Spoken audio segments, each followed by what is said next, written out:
गोजोन फुंबिलिनि बयनिसिमबो खुलुमनाय जासिहरग्रोबाय। लोगोसे बे समाव आङो नोंथांमोननि गेजेराव मोननैसो गोनां खौरांफोर लानानै फैबावबाय। नोंथांमोना अन्नानै भिडिअखौ फारियै जोबजासिम नायलांदो। दिनै 4 जुन 2022 बाराया सनिबार। दिनैनि गिबि खौराङाव दङ। बिटिसि ओनसोलनि सिङाव थानाय 22 नं खख्लाबारि बियाबनि उफ्रा बिसायख'थिया फैगौ 8 जुनाव खुंजागोन।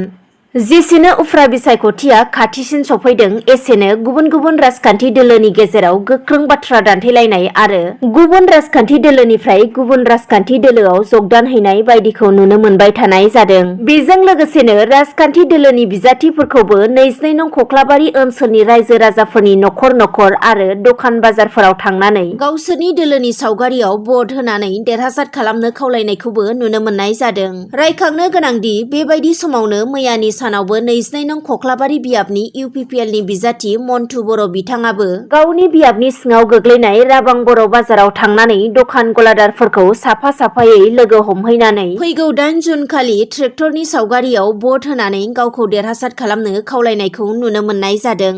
आरो बिथाङा गाव देरहासार जालांनो हायोब्ला इयुननि समाव बे ओनसोलनि आरो रायजो राजानि सुखु दुखुआव अरायसम थाफागोन होननानैबो खोथा होनानै फैयो बिजाथि मन्टु बर'आ।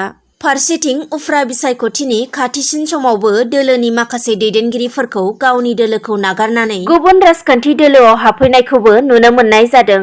बेबायदिनो BPFनि राजखान्थि दोलोनि 4 गोख्रों दैदेनगिरि बिथांमोनखौबो मैयानि सानाव UPPL राजखान्थि दोलोनि मोनसे हाबाफारियाव फैनानै जगदान होफैनायखौ नुनो मोननाय जादों।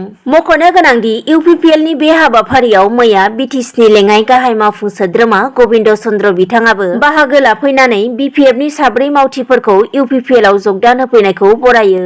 बिनि उनाव बिथां गबिन्दआ BPF राजखान्थि दोलोखौ सानफा एफा बिब्दियैनो जोबलांनो हासिगौ होननानैबो बुंथियो। नाथाय गुबुन फारसेथिं BPF राजखान्थि दोलोआबो उफ्रा बिसायख'थिनि थाखाय जेरैखि जाया गावसोरनि दोलोनि बिजाथि शंकर बसुमतारी बिथांखौ देरहासार खालामनो गोख्रों खामानि मावनायखौ नुनो मोननाय जादों आरो नखर नखर थांनानैबो सावरायहैनाय बिसायख'थि फोसावदिंनाय हाबाफारि लानाय बायदिखौ गोख्रोङैनो नुनो मोननाय जादों।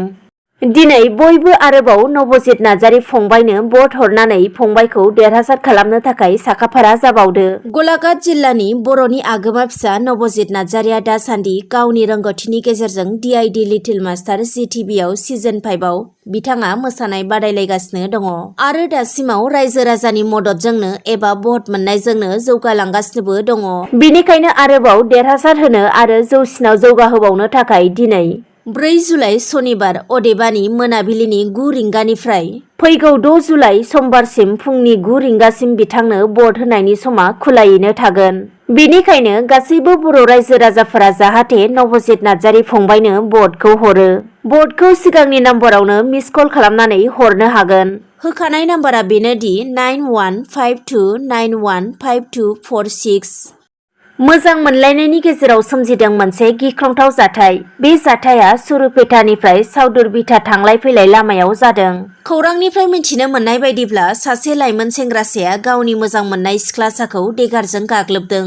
मोनथिनो मोननायाव चिरां जिल्लानि सिङाव थानाय काजलगाव ओनसोलनि अजानिगाव गामिनि निथुराज ब्रह्मआ बाक्सा जिल्लानि सिङाव थानाय हथापारा गामिनि गावनि मोजां मोननाय सिख्ला ममता बसुमतारीखौ सुरुपेटायाव जोलुर गेलेनो फैनाय समावनो लामायाव देगारजों गाग्लोबदों होनना मिथिनो हानाय जादों।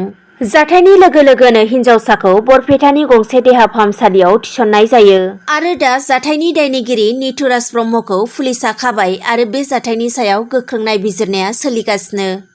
फैगौ 7 जुन खालाराव फोसावनाय जासिगोन मेट्रिक एबा HSLC आनजादनि फिथाइ। बे गोनां खौरांखौ आसामनि गिबि मन्थ्रि डक्टर हिमन्त बिश्व शर्मा बिथाङा गावनि टुइटार एकाउन्टनि गेजेरजों फोसावबाय। बाक्सा जिल्ला दुलाराय बर' फरायसा आफादनि बानजायनायाव खख्लाबारि सापागुरि फरायसालिमानि नब्लाङाव सोलोंथाइ आरो समाजारि जेंनानि सायाव फरायसालिमा आरो मुलुगसोलोंसालिनि फरायसाफोरखौ लानानै सावरायनाय हाबाफारि खुंफुंनाय जादों। बे हाबाफारियाव गुबुन गुबुन फरायसालिमाफोरनि फरायसा फरायसुलिफोरा खमैबो 800सोआनो बाहागो लाफैदों आरो बे हाबाफारियाव मिरु एबसुनि आफादगिरि दिपेन बर' बिथाङानो गाहाय आलासि महरै बाहागो लाफैना गोबां बाथ्राफोरखौ फरायसाफोरजों सावरायफैयो। गुबुन फारसेथिं बे हाबाफारियावनो बाहागो लाफानो हादोंमोन मिरु दुलाराय बर' फरायसा आफादनि लोगो नेहाथारि दिनेश ब्रह्म लोगोसेनो मिरु एबसुनि गुबुन गुबुन दैदेनगिरि बिथांमोनहा। गोजोनथाव खौरां फैगौ 7 जुलाइनिफ्राय 17 जुलाइसिम उसायाव खुंफुंजानो गोनां मुलुगनां गेलेमुआव भारतनि जानानै बर'नि आगोमा फिसा सानमा ब्रह्मआबो उसु गेलेनायाव बाहागो लागोन। बे खौरांखौ मोननानै कक्राझार जिल्ला कमिटि UPPL दोलोआ सानमा ब्रह्मनि नखराव नुजाथिहैनानै सुलाद लाहैनायजों लोगोसे नगद 40,000 राङारि अनसुंथाइ होनानै फैयो। फैगौ 8 जुन खालि कार्बि आलं काउन्सिल बिसायख'थिया खुंजागोन। बेखौ नोजोर होनानै आसामनि गिबि मन्थ्रि डक्टर हिमन्त बिश्व शर्मा बिथाङा BJP दोलोनि बिसायख'थि फोसावदिंनाय हाबाफारियाव बाहागो लाफैनाय समावनो कार्बि आलं हाजोआरि ओनसोलनि थागिबि सुबुंफोरनि थाखाय मोनसे मोजां खौरां फोसावनानै होलाङो।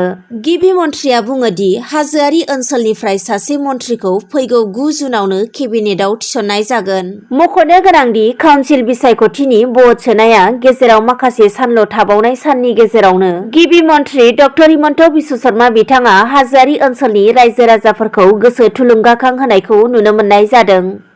दिनैनि मोननैसो खौरांफोरा बेखिनियानोसै। गोजोन्थों।